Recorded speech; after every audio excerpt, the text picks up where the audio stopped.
Hai, kamu suka sama cerita detektif? Kalau kamu suka, film ini adalah salah satu film yang mengisahkan detektif cilik yang profesinya berlanjut sampai dewasa. The Kid Detective dimulai dengan menampilkan gadis remaja yang lagi jalan pulang sekolah ke rumahnya. Dia disamperin sama orang yang naik mobil hitam dan ngajak si gadis untuk ikut.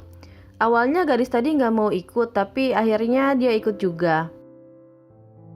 Kemudian scene beralih ke Abe Applebaum yang baru bangun tidur dan memulai harinya. Malamnya dia pergi minum di sebuah bar. Pas mau pulang, dia udah ditungguin dan dipukulin sama Rory Beans yang pernah dituduh ngambil uang penggalangan dana di sekolahnya dulu waktu Abe jadi detektif cilik. Waktu Abe umur 13 tahun, dia ngejalanin bisnis detektif di rumah pohonnya. Biasanya teman-teman sekolahnya yang jadi klien, dari urusan nyolong majalah basket, penemuan benda aneh, sahabat yang jadi jahat, minjem sepeda nggak balik-balik, sampai masalah serius soal pembunuhan. Karena keberhasilannya memecahkan kasus, dia dapat upah yang lumayan. Setelah ada orang yang motong rumah pohonnya, kantor detektif Abe dipindahin ke jalan utama kota. Gracie, anak wali kota, jadi sekretarisnya Abe. Abe cukup membayar Gracie pakai soda pop. Dari kepala sekolah sampai petugas polisi pernah berkonsultasi dengan Abe kecil. Orang tuanya bangga sama dia waktu itu, dan dia juga dapat banyak penghargaan. Sampai-sampai dia dikasih es krim gratis seumur hidup dari toko es krim dan permen di sana. Dan dia juga pernah loh diajak ngejam bareng band lokal. Keadaan pun berbalik ketika Gracie menghilang. Teman-temannya berharap Abe bisa menemukan Gracie. Abe pun bersusah payah untuk mencari Gracie dan bekerja siang malam. Gracie adalah gadis yang di awal film tadi kita lihat, yang diajak ikut ke dalam mobil hitam tadi loh. Nah, lama dari kejadian itu, Gracie belum ketemu juga. Dan itu yang bikin Abe jadi mulai ditinggalin sama orang-orang dan diragukan kemampuannya. Balik lagi ke Abe dewasa. Pagi-pagi, Abe ditelepon dari kantornya yang ngasih tahu kalau ada klien yang udah nunggu mau ketemu sama Abe. Abe bangun dan ngelihat pipinya yang memar karena dipukul Rory Beans tadi malam. Setelah siap-siap, Abe berangkat ke kantor disambut sekretarisnya Lucy dan langsung nemuin kliennya Ibu Gulliver yang nyari kucingnya yang hilang dan mau minta bantuan Abe untuk nemuin kucingnya itu. Ada juga anak laki-laki yang mau tahu apakah temannya bohong sama dia apa enggak. Abis kerja, Abe jalan pulang sambil ngambil jatah es krimnya. Dalam perjalanan pulang, dia ngelihat polisi lagi mengevakuasi satu jenazah yang ada di sungai. Besoknya di kantor, Abe udah ditungguin sama Caroline yang minta tolong untuk menyelidiki kasus pembunuhan Patrick pacarnya. Jenazah Patrick adalah yang ditemukan oleh polisi tadi malam. Caroline juga bilang kalau dia tinggal sama neneknya karena orang tuanya sering keluar negeri dan dia punya uang kok untuk nyewa Abe. Awalnya Abe nolak, tapi setelah dibujuk sama Caroline, Abe akhirnya setuju untuk ngebantuin. Balik kerja, Abe mampir dulu ke rumah orang tuanya dan ikut makan malam bersama keluarga. Di sana dia cerita kalau dia masih jadi detektif sampai sekarang. Besoknya Abe dan Caroline nyari Billy, teman Patrick waktu kerja. Nyari tahu apa Patrick pernah berurusan sama obat-obatan atau hal negatif lain di sekolah. Tapi mereka nggak nemu jawabannya dari Billy. Mereka pun mutusin ke rumah Calvin dan mencari tahu soal Patrick di sana. Abe membuka sedikit kaca jendela kalau sewaktu-waktu perlu balik lagi ke sana, jadi nggak usah lewat pintu depan. Calvin bilang kalau Patrick bukan pacar yang sempurna. Dia pengoleksi ribuan tutup botol, suka bohong soal film yang nggak pernah ditonton atau buku apa yang nggak pernah dibaca. Dia juga gak sabaran sama orang disabel. Calvin juga bilang kalau Patrick punya pacar lain yang suka pakai topeng harimau dan Patrick nyimpan fotonya di loker di sekolah. Terus mereka pergi untuk ngecek ke loker Patrick di sekolah. Pas mereka lihat ke dalam loker, isinya udah kosong karena udah dibawa polisi semua. Tapi Caroline terus bilang kalau dia masih punya jaket Patrick di lokernya. Pas Abe ngecek jaketnya, dia nemuin botol obat di dalam jaket Patrick. Abe dapat informasi dari sekretarisnya kalau bisa cari tahu soal obat itu di anak-anak yang suka nongkrong. Abe dan Caroline pun nemuin anak-anak itu. Dengan imbalan satu botol penuh obatnya, mereka ngasih tahu kalau obat itu bisa didapetin di toko permen dan tinggal bilang aja kalau lagi pusing-pusing, biasanya langsung dikasih obatnya. Abe dan Caroline pun pergi ke toko permen. Caroline yang masuk dan Abe yang nungguin. Pas nunggu Caroline, Abe ngeliat flyer soal Gracie yang menghilang dan itu mengingatkan Abe ke kasus itu. Gak lama Caroline keluar dari toko permen.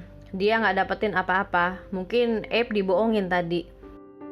Mereka pun balik lagi ke tempat nongkrong tadi dan Abe langsung mukul salah satu anak yang ada di sana dan ngambil lagi botol obat yang dikasih tadi, terus minta informasi supplier obat itu. Berbekal informasi dari anak-anak tadi, Abe pergi ke klub markas geng sepatu merah. Di sana dia ketemu sama kepala geng sepatu merah, tapi sayangnya kepala geng itu nggak bersedia dimintain keterangan soal Patrick. Abe dan Caroline pun coba untuk ketemu sama orang tua Patrick. Abe coba cari tahu Patrick tuh sebenarnya anak yang kayak gimana, sambil ngasih obat yang dia temuin di jaketnya Patrick dan bilang kalau Patrick kayaknya depresi. Di situ ayah Patrick nggak percaya kalau Patrick anak yang depresi. Mendapat informasi soal keberadaan cewek bertopeng harimau dari sekretarisnya, Abe dan Caroline pergi ke tempat yang dimaksud. Abe masuk dan menemui Melody Miller, si cewek bertopeng harimau. Pas ngeliat tulisan Paul di jidatnya, Melody ngejelasin kalau Paul ngebayar dia $50 untuk nulis namanya di situ. Tapi Melody nggak pernah minta bayaran ke Patrick, karena katanya dia sama Patrick cuman teman ngobrol aja. Dari Melody, Abe tahu kalau geng sepatu merah ngerekrut anak-anak pintar di sekolah untuk ngedarin obat-obatan karena mereka nggak akan dicurigain. Dalam perjalanan balik dari rumah Melody, Abe dan Caroline ngerasa kalau ada yang ngikutin mereka. Karena gregetan, akhirnya Abe nyamperin orang yang ngikutin mereka. Pas dideketin, ternyata itu adalah orang tua Abe yang khawatir sama keadaan Abe karena Abe ikut nyelidikin kasus tewasnya Patrick.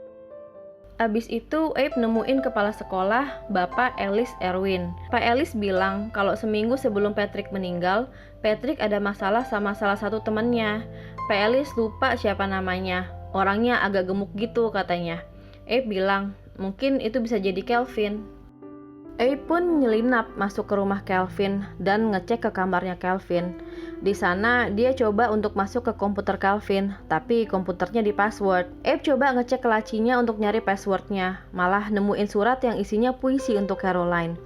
Abe coba masukin nama Caroline untuk jadi passwordnya dan berhasil. Di situ kelihatan ada soal-soal ujian dan itu bisa jadi motif pembunuhan Patrick. Karena Calvin ternyata anak pintar dan bisa jadi ada hubungan dengan peredaran obat-obatan di sekolah yang mengarah ke pembunuhan Patrick. Pas lagi ngecek komputernya Calvin, tiba-tiba ada yang masuk ke kamar Calvin. Abe langsung ngumpet di dalam lemari. Pas dilihat itu adalah Calvin yang gak curiga sama sekali. Abe nunggu sampai Calvin keluar. Nah, pas Calvin keluar, Abe juga coba untuk keluar dari rumah itu. Dia nurunin tangga dan meriksa keadaan rumah. Pas dia turun tangga, dia dengar ada orang yang naik. Dia pun coba untuk ngumpet lagi, dan tempat ngumpet yang paling dekat adalah lemari di kamar adiknya Calvin yang cewek. Gak taunya adiknya Calvin malah masuk ke kamarnya itu dan gak keluar-keluar lagi sampai malam sampai dia mau tidur. Karena keadaan udah malam dan suasana sepi, adiknya Calvin jadi ngedenger suara-suara yang dibikin sama Abe di dalam lemarinya. Akhirnya Abe ketahuan juga. Dia pun dibawa ke kantor polisi karena disangka pedofil. Dia coba untuk ngejelasin ke polisi kalau dia ada di rumah Calvin dalam rangka investigasi kasus Patrick. Polisi nggak masukin dia ke penjara, tapi polisi nggak sejalan sama caranya dan minta dia untuk menghentikan investigasinya. Sejak itu, Abe mulai nggak peduli soal kerjaan detektifnya, sampai Caroline pun nyamperin dia ke rumahnya. Caroline ngasih tahu kalau ada yang ngasih bunga origami dan ditaruh di lokernya Caroline. Abe bilang itu pasti dari Calvin, karena Calvin sebenarnya suka sama Caroline, dan Abe ngasih puisi yang ditulis Calvin tadi yang dia temuin di rumahnya Calvin ke Caroline. Abe pun kembali ke dalam rumah. Ngelihat obatnya Patrick, Abe tergoda untuk nyobain obat itu. Akhirnya obatnya dipakai sama dia. Abe terus jadi nggak sadar karena efek obat itu. Karena Caroline nelponin terus, Abe langsung kebangun. Tapi dia kebangun nggak di dalam rumah, malahan di dalam tong sampah. Caroline terus bilang kalau dia lagi ada di depan rumahnya Abe. Dan ternyata tadi malam Abe nelpon Caroline terus bilang kalau dia nggak akan istirahat sampai kasus ini selesai dan keluarga Caroline damai. Abe diajak bersih-bersih di rumah Caroline. Di sana Caroline bilang kalau dia masih pengen Abe untuk nerusin kasus Patrick. Dari situ, Abe kembali bersemangat untuk melanjutin investigasinya. Berangkatlah dia ke kantor. Pas nyampe kantor, dia nemuin bunga origami di mejanya. Sekretarisnya bilang kalau bunga origami itu dari Caroline. Abe terus ngebuka bunga origami itu sampai jadi kertas lebar, dan tiba-tiba dia jadi ingat sesuatu. Buru-buru dia ke garasi rumah orang tuanya dan ngebongkar berkas Gracie yang lama. Di situ dia nemuin kertas lebar yang kelipet-lipet yang kalau dilihat-lihat lagi mirip sama lipetan kertas origami dari Caroline tadi. Abe langsung nelpon Caroline dan bilang kalau Caroline harus tinggal di rumah aja, nggak boleh kemana-mana karena nggak aman. Dan dia bilang juga kalau bunga origami itu ternyata bukan dari Calvin. Malamnya Abe nggak bisa tidur dan besoknya dia pergi ke rumah ibu Gulliver yang adalah ibunya Gracie. Ayah Gracie, bapak wali kota, sudah meninggal. Abe terus minta izin untuk ngeliat kamar Gracie. Dia periksain laci-laci dan nemuin bunga origami yang sama kayak punya Caroline. Waktu ditanya ke ibunya soal bunga origami itu, ibunya nggak tahu apa-apa. Waktu Abe pergi minum di bar, dia dikasih tahu sama bartendernya kalau sebenarnya Rory Beans nggak ngambil uang hasil penggalangan dana itu. Makanya Rory Beans benci banget sama Abe. Terus Abe minta ke sekretarisnya untuk ngecek tanggal pertama kasus Rory Beans karena Abe pikir kalau Rory Beans dijebak dan dia kemungkinan tahu siapa yang bikin bunga-bunga origami itu. Abe nyampe di sebuah rumah dan berusaha untuk masuk ke rumah itu. Setelah berhasil masuk ke rumah itu, dia langsung ngecek laci yang ada di kamar. Dan di situ dia nemuin brankas yang isinya adalah salah satunya foto cewek bertopeng harimau. Nggak lama sang pemilik rumah datang dan tahu kalau Abe ada di situ. Abe. Ternyata Abe ada di rumahnya Pak Ellis. Di situ Abe nanya ke Pak Ellis soal kasus uang penggalangan dana.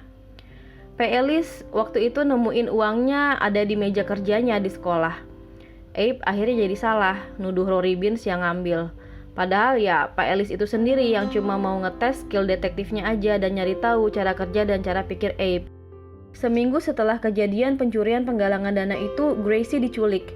Terus Abe bilang ke Pak Ellis dan ngarahin pembicaraan kalau yang nyulik Gracie adalah Pak Ellis. Karena Pak Ellis tahu cara kerja dan cara pikir Abe, jadi ada celah untuk bisa nyulik Gracie. Dan Abe juga bilang kalau Pak Ellis yang ngebunuh Patrick. Awalnya Pak Ellis mengelak, tapi setelah Abe berhasil ngasih tahu bukti-bukti yang dia temuin, Pak Ellis lama-lama luluh dan ngasih tahu yang sebenarnya. Caroline sebenarnya adalah anak Pak Ellis dari hasil hubungannya dengan Gracie. Jadi Gracie memang diculik sama Pak Ellis, sampai Gracie melahirkan Caroline. Waktu bayi, Caroline dibawa sama Pak Ellis ke depan gereja untuk dititipin di sana. Awalnya Pak Ellis setuju hubungan Caroline dan Patrick. Tapi setelah tahu kalau Patrick punya foto cewek bertopeng harimau, di mana si cewek bertopeng harimau dipikir Pak Ellis adalah Caroline, Pak Ellis jadi nggak suka sama Patrick. Karena menurutnya Patrick bikin Caroline jadi cewek nggak bener, makanya Pak Ellis ngebunuh Patrick. Setelah pengakuan itu, Pak Ellis ngeluarin pisau lipat dari kantong celananya.